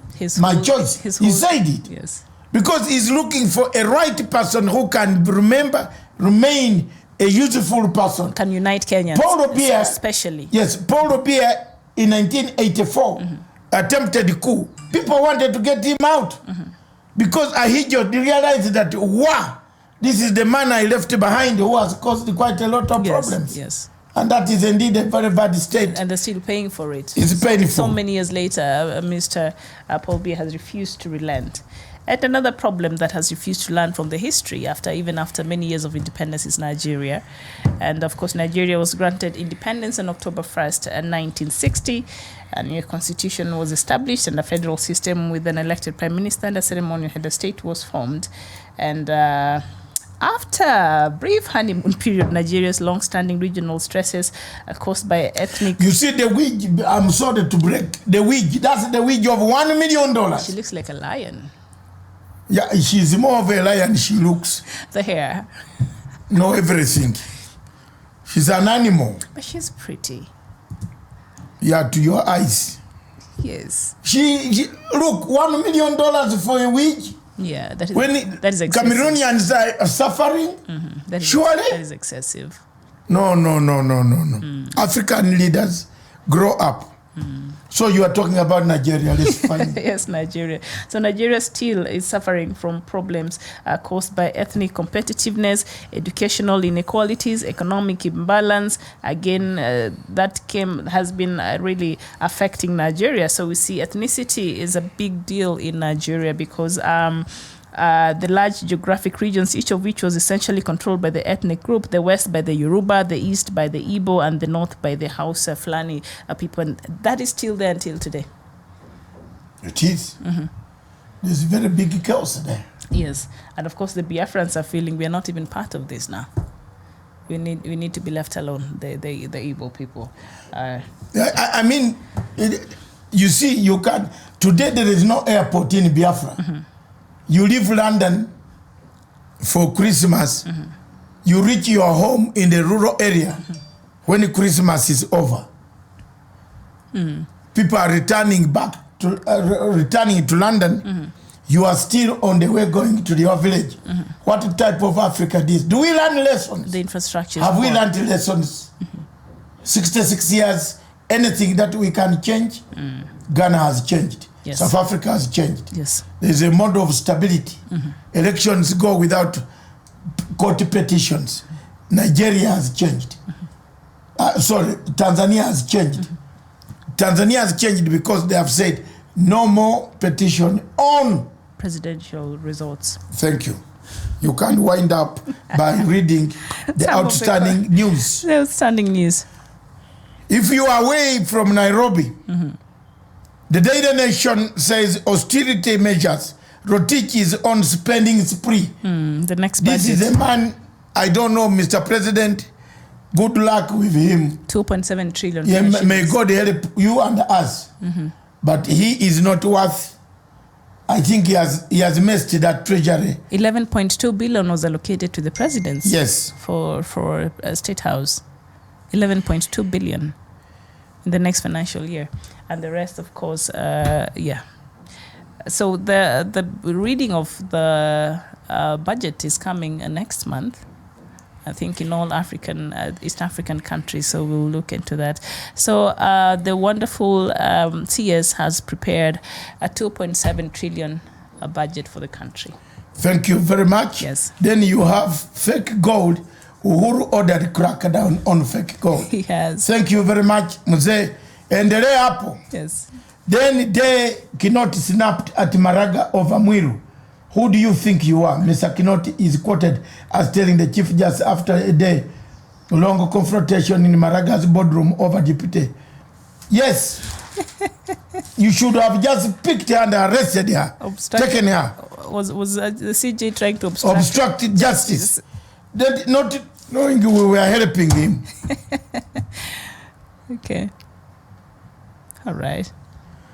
Deputy Chief Court last year. When is her decision? I think this month. The date is the 29th of May? Last of May? It could be last month. Today is 19th. Yes, 19th of this, a few days ago. They will be doing it on 19th. No. Her court, her case. Court hearing. The Deputy Chief Justice, okay. Check the last ruling, whether she could take a plea or not. Right. Thank you very much. So, that one on the standard. So the DCA is frustrated with the office of the Chief Justice. Exactly. Okay. Exactly. Okay. Someone has again interfered with the Supreme Court, dented the name. Thank you very much. We come back this afternoon on the People's Court. Why? And yesterday you gave us wonderful suggestions for the topics. No. Please do the same. Do they do the same, or we will come up with the topic? No, we have the topic. We have the topic. Okay. So some of those topics of Swaziland, we need. Oh, you need to talk about it. No, we need the unaffiliated. They can't fit in the People's Court. People's Court. Okay. The women in Swaziland. You know, we shall bring pictures here which can create a lot of anxiety. No, we will bar. we cannot deliver them raw. No, I don't know what Stephen thinks. Yes. But those pictures can create very serious emotions. We do not want emotions. That can bring under coordinated troop movement. And we don't need that. Definitely. Yeah, but the pictures, The king is telling people to marry 2 women. Yes, or more. Or more. Yes. But let's look at the state of fakeness in Africa. The state of fakeness in Africa. How fake is fake and how real is real. In terms of dollar, in terms of money, are you sure when you go out to buy these things, are you sure that you are even collecting right money from the Forex Bureau? Yes. Isn't it becoming worrying? It is worrying. The implications. After finding fake money at the bank, I mean, we are worried. Okay, let's put in the topic together now. Yes. The implications of fake goods in an economy. Okay. Full stop. The implications of fake goods in Kenya's economy. The implications of fake goods in Kenya's economy. All right. I think that is very good enough. What do you think? That is fantastic. I'm looking forward to it, and I believe our viewers. But remember, on this one of gold, Matiang is not involved. Okay. Dr. Fred Matiang was not involved. And I'm on record, and I'm going to say that.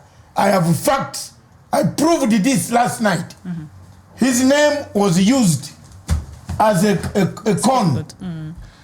You know, you can wear matanga with uniform of Mwetete. And when I go to the barracks at night with glasses on, people will say, what? What? Commander CDF alikuwa hapa. We'll salute you. Yes. Okay. All right. Thank you very much. Yes, indeed. And we thank you so much for watching. And together with the core. Yes. Yes, on the right-hand side. Indeed. Thank you. God bless. The right-hand side. You've started with the left eye. Oh. We'll see you at 3 p.m. Can you see now you know the meaning? Not yet. They refuse to tell me, especially Stephen. Oli atula kuludda lw'omukono gwa ddyo. What is that? Okay. Please translate. Are we over? No, we're not. Please translate. You cannot. Miriam, you brought it up. You cannot leave this without knowing the right hand side. What did you just say in your language? If Fred has failed, or and Stephen has failed, yes, the other younger man has failed. Can I now tell you? Yes. When you sleep on the right hand side, they have been producing on the girls, you will produce men. Or when you sleep on the right hand side. For example, you are producing, your firstborn is a boy. Yes. Change the side. No, I'm fine. Just one. Change the side. One kid. Ulilala kwa left. I don't need any more kids. I'm good. Thank you. But you wanted this. I was trying to avoid. But thank you. A drama. I'll keep sleeping on that same side. That right hand side. May God bless us. Hold on. Is it right or left? We'll see you at 3 p.m. No, it is from me. I am seeing you from the right hand side. Oh no, stop seeing me now. Yes. Now that I know the meaning. Because on the left hand side I couldn't see properly. Please stop seeing me now. Now here, yes. Even now, people yesterday were complaining that you have taken Miriam's position. Please don't get confused. Just a little change in the studio. We have a new setup. A new setup? Yes, but we tried to make it the same. Yes. And so don't worry about it. We're good. I could see even the flowers are back. A good decoration. It's wonderful. Wonderful. All right. God bless us. 3 p.m. East African Standard Time. We shall be looking at the implications in an economy. Yes, Kenya and the implications, impact of fake goods. Add that implications, impact. Start with the other one. The impact and the implications of fake goods in an economy like Kenya. All right. See you at 3 p.m. I bet that will be a good Costirora. On People's Court. And please, you can start giving us your opinion or we can meet then for another wonderful show. Thank you.